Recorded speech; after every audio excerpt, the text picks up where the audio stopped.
Assalamualaikum warahmatullahi wabarakatuh. Waalaikumsalam. Waalaikumsalam Waalaikumsalam warahmatullahi warahmatullahi wabarakatuh. wabarakatuh. Halo semuanya, apa kabar? Halo, Alhamdulillah alhamdulillah. baik. Baik. Oke, hari ini kita akan melakukan sesi pertama atau pembukaan dulu sebelum kita melakukan konseling kelompok, yang mana di dalam pembukaan ini saya akan memperkenalkan diri terlebih dahulu. Nama saya Mila Anjani, saya mahasiswa semester 5 Bimbingan Konseling Islam S1, yang mana di sini saya berperan sebagai fasilitator yang akan mendengarkan kalian mengungkapkan masalah dari masing-masing individu. Lalu di sini saya mempunyai asas, yang mana asas ini yang sering dilakukan atau dipakai ketika melakukan praktek konseling. Asas tersebut bernama asas kerahasiaan, yang mana asas kerahasiaan ini harus dipegang oleh semua anggota, bahkan pemimpin kelompok, agar supaya masalah yang diungkap di dalam kegiatan praktik konseling kelompok ini tidak bocor ataupun tidak diketahui oleh siapapun. Jadi hanya kita saja yang mengetahui permasalahan dari per individunya. Lalu setelah itu di sini saya mempunyai aturan yang mana ketika kegiatan berlangsung, kalian harus menghidupkan video ataupun kalian harus menampakkan muka kalian ketika melakukan konseling praktek konseling ini, agar supaya saya mengetahui bagaimana cara kalian mengungkapkan permasalahan kalian, mengekspor permasalahan kalian, dan juga mengetahui bagaimana raut muka kalian saat menyampaikan permasalahan tersebut. Kita memiliki waktu sekitar 15 menit. Boleh, pokoknya sampai selesai, sampai permasalahan yang akan kita pecahkan itu mendapatkan solusi yang terbaik untuk jangka panjang, jangka pendek, dan untuk kedepannya. Maka dari itu, marilah kita mulai kegiatan pada hari ini dengan membacakan doa. Membaca doa mulai.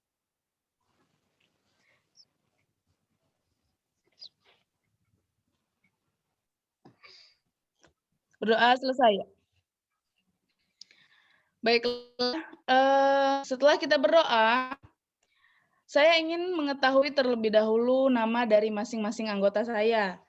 Boleh dimulai dari yang cowok dulu lah, boleh dimulai dari yang cowok dulu. Silahkan memperkenalkan nama.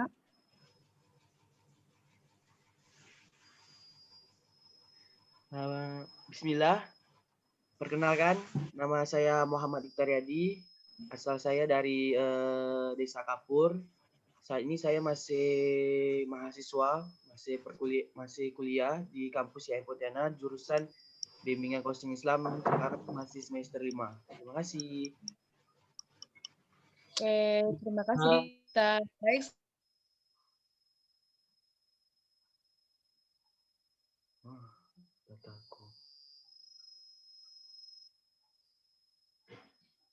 Saya juga kuliah di IAIN Pontianak, Kalimantan Barat. Terima kasih.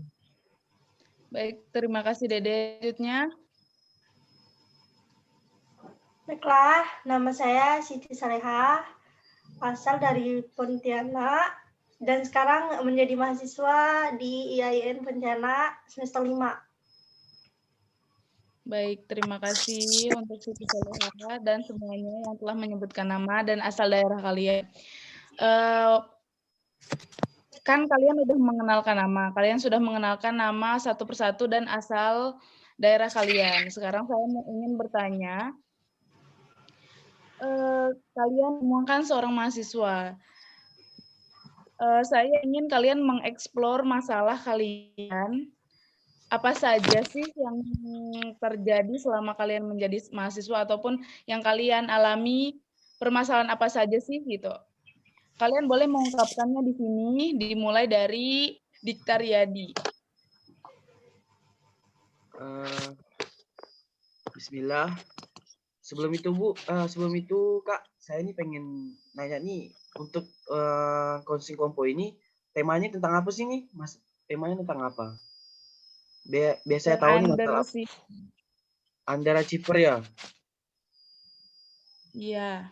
Oh, kalau menurut saya nih Kak, saya ini juga ada punya masalah nih mengenai yang tema dari coaching kompo ini yaitu under achiever, di mana itu terkadang kala tuh saya ini kadang-kadang punya IQ yang tinggi. Saya mampu mengerjakan misalnya salah satu tugas ataupun mengikuti mata kuliah yang menurut saya itu saya bisa lalui. Cuma saja tuh saya tidak punya kesadaran diri gitu, Kak. Saya itu tidak malas-malas gitu, tidak sungguh-sungguh. Padahal sebenarnya saya bisa ngerjakan hal tersebut, tapi sayangnya tuh dalam diri saya tuh saya tidak mau bersungguh-sungguh dalam mengerjakan, tidak mau mengembangkan potensi dalam diri saya. Jadi terkadang ini yang menjadi masalah dalam diri saya. Makanya kadang-kadang sering ditegur sama dosen biasanya. Jadi itu untuk meningkatkan prestasi pun kurang sekarang. Padahal IQ saya itu tinggi, Kak. Jadi menurut Kakak nih, gimana solusinya yang terbaik, cara yang efektif supaya saya ini bisa timbul rasa semangat, motivasinya itu seperti apa biar saya itu bisa sungguh-sungguh dalam hal belajar, bisa mengembangkan IQ saya gitu dalam berprestasi, biar prestasi itu bisa meningkat gitu. Begitu sih menurut saya sih masalah yang saya hadapi. Terima kasih. Oke. Kita tampung dulu ya, Dika. Selanjutnya untuk Dede Fikri, Haikal. Ke Siti dulu aja, Bu. Oke, untuk Siti Soleha, silahkan. Oke, baiklah. Saya ingin bertanya, Bu. Nah, untuk masalah saya sebenarnya dari sejak saya kecil sampai saya SMA, saya selalu juara dalam kelas. Selalu juara, bahkan juara umum. Tapi pas udah kuliah tuh semenjak jauh dari orang tua gitu kan, kayak dapat beasiswa gitu. Jadi belajar saya tuh menurun, kemauan belajar saya menurun. Kemudian saya lebih banyak kayak main-main sama kawan-kawan gitu.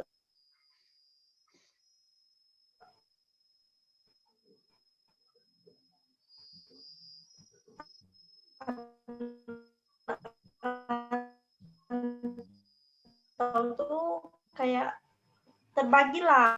Jadi, itu ada di situ. Jadi gimana cara mengatasi itu, Bu? Itu biar bisa kembali semangat belajar seperti dulu.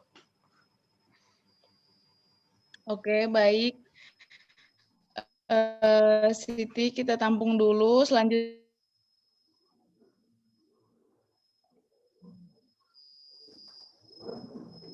Apa namanya, dari permasalahan belajar ya, Bu. Terkadang saya tuh kurang yakin terhadap diri saya tuh dalam mengerjakan soal gitu, Bu.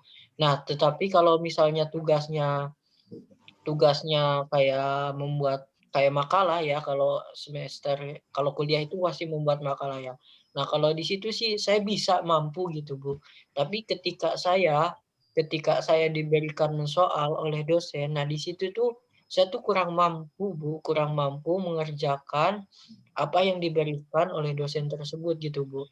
Nah, gimana gitu, Bu, solusi dari permasalahan saya ini gitu, Bu?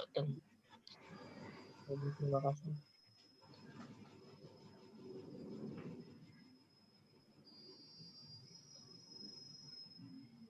Oke, Dede bisa diulangi sebentar. Baik, Bu, boleh. Ya, Bu, saya kan mempunyai permasalahan belajar gitu, Bu. Nah, saya tuh kalau kuliah ini gitu, Bu, disuruh membuat makalah atau laporan, saya mampu mengerjakannya gitu. Saya mampu mengerjakannya. Tetapi ketika saya diberikan soal langsung gitu, kayak jawaban, pilihan ganda, kayak gitu, kayak esai. Nah, di situ tuh saya tuh kurang mampu gitu, Bu, kurang mampu menjawab dengan apa yang mungkin apa namanya, karena kurangnya belajar apa gimana ya, Bu? Minta solusinya dari permasalahan saya ini gitu, Bu. Oke, baik. Dari ketiga anggota kelompok ini, kita sudah menampung 3 masalah. Nah, karena ini tahap pertama atau sesi pertama, kita akan memecahkan satu masalah saja yang akan disepakati oleh kalian. Menurut kalian, masalah siapa yang akan dipecahkan pada sesi tahap pertama ini? Saya memberikan kesepakatan dari kalian, bagaimana baiknya, seperti itu. Bagaimana untuk Dikta, Dede, Siti? Dikta saja, Bu. Siapa? Gimana sih? Dikta saja. Karena Dikta permasalahannya boleh. nggak jauh beda gitu, Bu. Bagaimana Dikta? Apakah masalahnya mau dieksplor ataupun diselesaikan? Boleh Ibu, boleh. Soalnya masalah saya juga nggak jauh beda dari masalah yang lain. Jadi itu lebih bagusnya tuh di apa namanya, di keseluruhan semua masalah itu jadikan satu gitu Bu, simpulkan gitu. Dan pada intinya tuh Oke, sama Bu jawabannya. iya. Jadi hari ini kita sepakat bahwa permasalahan yang akan dipecahkan yaitu permasalahan Dikta Riyadi mengenai tadi itu kan Ibu simpulkan ya bahwa permasalahan Dikta apa sih pemicu saya tuh sebenarnya IQ saya tuh sampai ke situ, cuman saat ini tuh menurun gitu kan. Intinya tuh kayak gitu kan, pemicunya tuh apa gitu kan. Gitu bukan Dikta? Ya Ibu, ya. Kira-kira itu penyebabnya itu apa, lalu minta juga solusinya tuh seperti apa gitu Bu. Iya, oke baik. Solusi yang lebih efektifnya. Oke, untuk kawan-kawan yang lain, kalian juga mempersiapkan solusi bagaimana untuk memecahkan permasalahan Dikta Riyadi. Oke, di sini saya akan memberikan saran untuk Dikta, karena di sini saya hanya fasilitator, jadi yang memecahkan masalah sebetulnya, yang bisa menyelesaikan masalah tersebut adalah Dikta Riyadi itu sendiri. Oke, jadi untuk memicu seseorang ataupun penyebab seseorang yang mempunyai IQ tinggi, Dikta sadar bahwa Dikta itu mampu mengerjakan hal itu ataupun tugas tersebut. Tetapi mungkin ada beberapa faktor yang menyebabkan Dikta tidak semangat.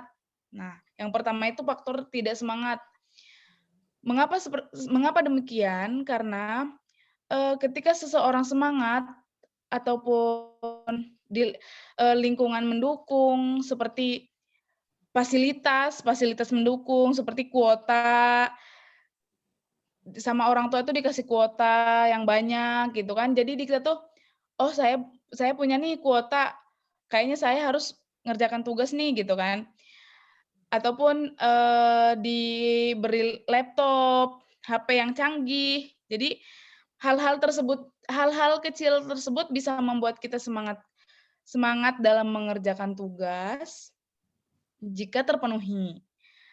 Contoh dalam pandemi sekarang kan, beberapa mahasiswa ataupun pelajar sangat membutuhkan yang namanya kuota, handphone yang canggih, dan juga laptop.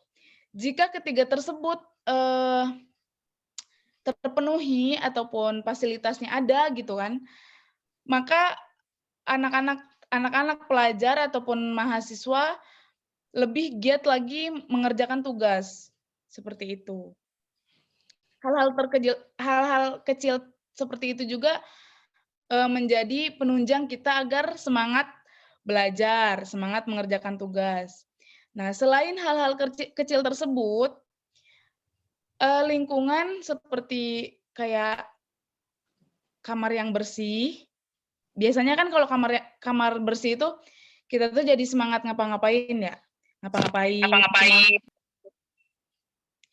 semangat kayak semangat nugas. Kalau misalnya kamarnya bersih kan semangat nugas, terus, orang tua pun kayak mendukung gitu, kayak misalnya, "Kerjakanlah tugas," gitu kan, "nanti mama buatkan kue," gitu, kalau tugasnya udah. Itu sih sering saya temui ketika, eee, anak-anak SD melakukan pekerjaan rumahnya. Nah, bagaimana seorang mahasiswa? Mungkin kalau seorang mahasiswa mah kayak misalnya, eee, disemangati dengan uang jajan lancar, uang kuota lancar, uang nongkrong lancar mungkin. Jadi kan kalau misalnya kita mau nongkrong, kalau kita udah ngerjakan tugas nih, terus uang juga ada, kita kan mungkin akan mendahulukan tugas daripada nongkrong kan, ataupun kita nongkrong sambil mengerjakan tugas. Biasa kan itu terjadi pada mahasiswa-mahasiswa sekarang, yang mana mengerjakan tugas sambil ngopi, sambil berdiskusi, itu juga, menjadi salah satu faktor agar kita, tetap semangat dalam mengerjakan tugas, seperti itu. Lalu, menurut saya faktor yang ketiga yaitu menghindari perkataan-perkataan orang yang negatif.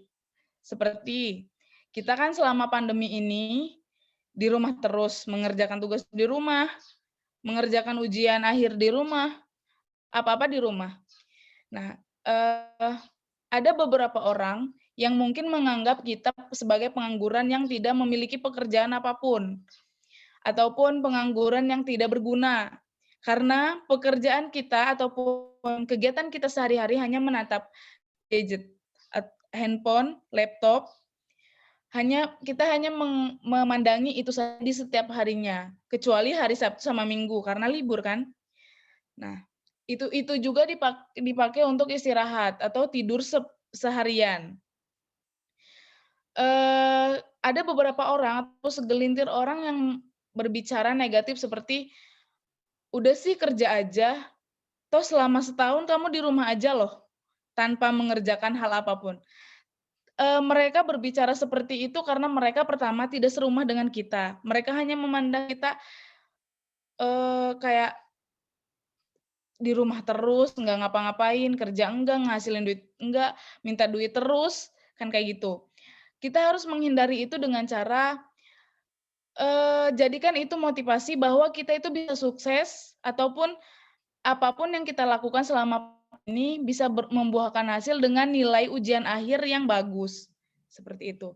Biarkan mereka berbicara apapun tentang kita, tetapi kita yakin bahwa kita itu bisa mencapai apa yang kita inginkan. Kita bisa sukses walaupun, situasi dan kondisi saat ini, menuntut kita untuk tetap di rumah, tidak melakukan apapun dan hanya memandangi handphone dan laptop saja. Oke, menurut saya seperti itu, Dikta. Apakah bisa dimengerti? Bisa Ibu, bisa, bisa.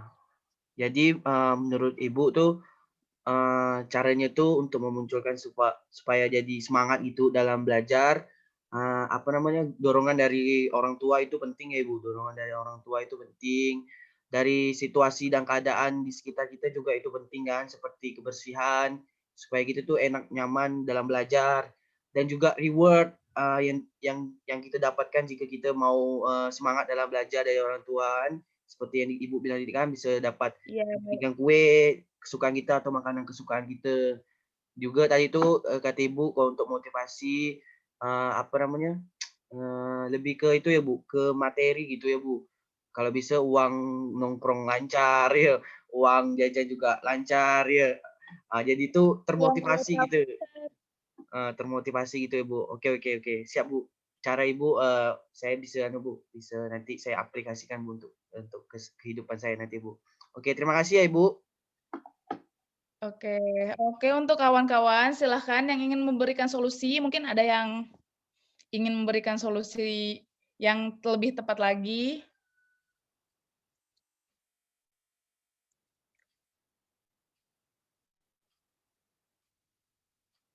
Untuk Dede, Siti, silahkan. Saya Bu, Oke, Siti silahkan. Siti cuma nambahkan sedikit ya Bu, karena Dikta mempunyai IQ yang tinggi. Jadi seseorang yang mempunyai IQ yang tinggi, Siti pernah baca tuh, untuk mengasah pikirannya tuh dia tuh perlu sesuatu yang baru. Kayak seseorang yang mempunyai IQ yang tinggi, biasanya cara belajarnya tuh beda dengan orang.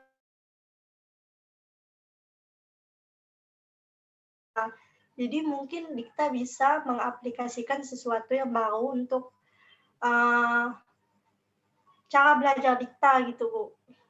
Mencari sesuatu yang kreatif gitu supaya tidak bosan. Gitu aja Bu. Oke, terima kasih Siti. Silahkan Fikri Haikal. Ya Bu. Ini kan permasalahan di Dikta kan lebih kepada dia tuh memiliki IQ, tapi potensinya itu di bidang akademik masih kurang ya Dikta, apa gimana? Iya, Kayak masih gitu. kurang gitu. Masih itu semangat untuk belajar tuh kurang. Kalau menurut saya ya, kalau solusi dari saya, Dikta itu harus mempunyai motivasi yang tinggi gitu. Motivasi yang tinggi itu kayak kata-kata penyemangat.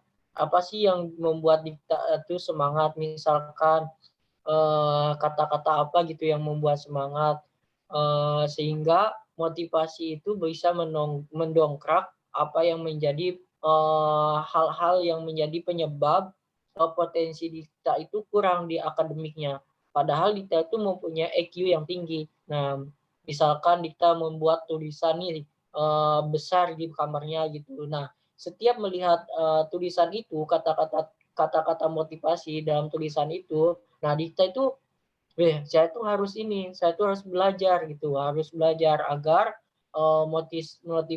motivasi saya itu bisa berprestasi di bidang akademik kayak gitu. Sekian, terima kasih. Kayak Oke, gitu, Bu. terima kasih Dede.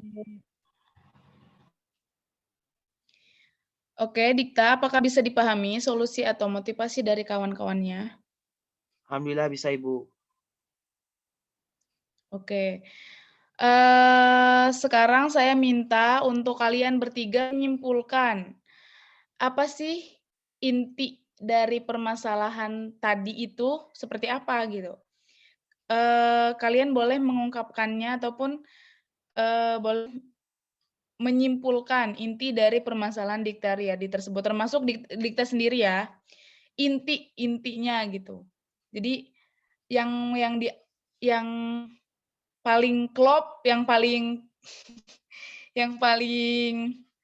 ngena banget gitu tuh apa gitu kan, dari beberapa motivasi atau solusi yang tadi telah kita jelaskan. Silahkan untuk Dikta Riyadi terlebih dahulu yang mempunyai permasalahan untuk menyimpulkan permasalahannya. Kalau menurut saya nih ya Bu, kalau saya simpulkan dari masalah yang saya hadapi dan juga dari jawaban-jawaban dari kawan-kawan, dari Haikal, dari Siti dan juga dari masukan dari Ibu, bisa disimpulkan itu semuanya bisa Bu, bisa diterapkan ke saya. Misalnya kalau dari semangat itu juga bagus Bu yang menurut Ibu, dorongan dari orang tua itu penting sekali kan Bu, supaya kita bisa semangat ataupun menjalani perkuliahan yang saya sedang jalani ini. Dengan dukungan dari orang tua yang support orang tua yang tinggi. Bahkan kalau bisa butuh kata itu kalau ada orang tua mau kasih reward itu kan jadi lebih semangat. Juga dari Haika juga lebih bagus dalam bagusnya itu meningkatkan motivasi.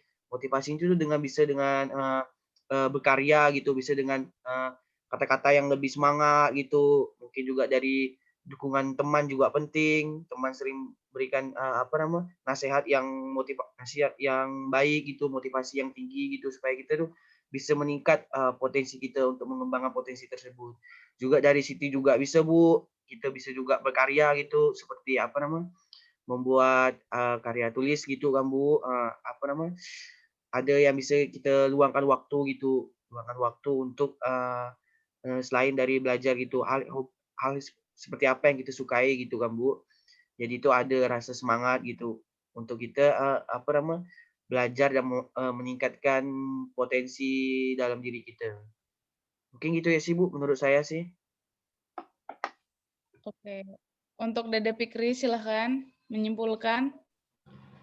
Maka apa yang tadi menjadi solusi dari teman-teman, dan ini menjadi solusi terutama buat Dikta ya, saya dapat menyimpulkan bahwasannya permasalahan ini tuh dapat diselesaikan oleh diri Dikta sendiri, yang dimana bisa diberikan langsung oleh dorongan orang tua, terus dari lingkungan, bagaimana lingkungan tersebut bisa mengubah bagaimana pembelajaran Dikta tersebut, terus motivasi yang dapat membangkitkan semangat dari Dikta tersebut. Gitu.